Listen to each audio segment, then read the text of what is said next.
വെള്ളിയാഴ്ചയല്ലയോ, പനി പിടിച്ചിരിക്കുക. ഈ പനിക്ക് കഞ്ഞി എന്നുള്ളൊരു ക്ലീശ മാറ്റി എന്തെങ്കിലും ഒരു ഉടായ്പ തട്ടിക്കൂട്ട് കൂട്ടാമെന്ന് വിചാരിച്ചപ്പോഴാണ് ഒരു റെസിപ്പി കിട്ടിയത്. അപ്പോൾ വിചാരിച്ചു എന്നാൽ ഇന്ന് ആ തട്ടിക്കൂട്ടങ്ങ് നടത്താം. ഇതിന് ഞാൻ ഇട്ടേക്കുന്ന പേര് ഉടായ്പ് കബ്സ. യഥാർത്ഥ കബ്സ കേട്ടാൽ എന്നെ ഓടിച്ചിട്ട് തന്നെ. എന്നാലും ഫ്രിഡ്ജിൽ നോക്കിയപ്പം കോഴി ഇരിപ്പുണ്ട്, അരിയും ഉണ്ട്.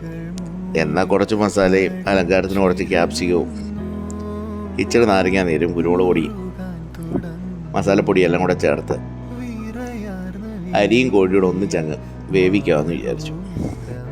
അങ്ങനെ കോഴിയെ മസാല പുരട്ടി വെച്ച് നേരം വിശ്രമിക്കാൻ വെച്ചു. അതിനുശേഷം കോഴി എടുത്ത് അരിക്കകത്തിട്ടു.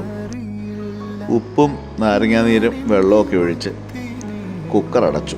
ഒരു വിസിൽ വരുന്നവരെ വേവിച്ചു. അല്പം കഴിഞ്ഞ് ആവിയൊക്കെ കളഞ്ഞ് കുക്കറൊന്ന് തുറന്നു. നല്ല അടിപൊളി മണം. ടേസ്റ്റ് ചെയ്തപ്പം അടിപൊളി ടേസ്റ്റുമാണ്.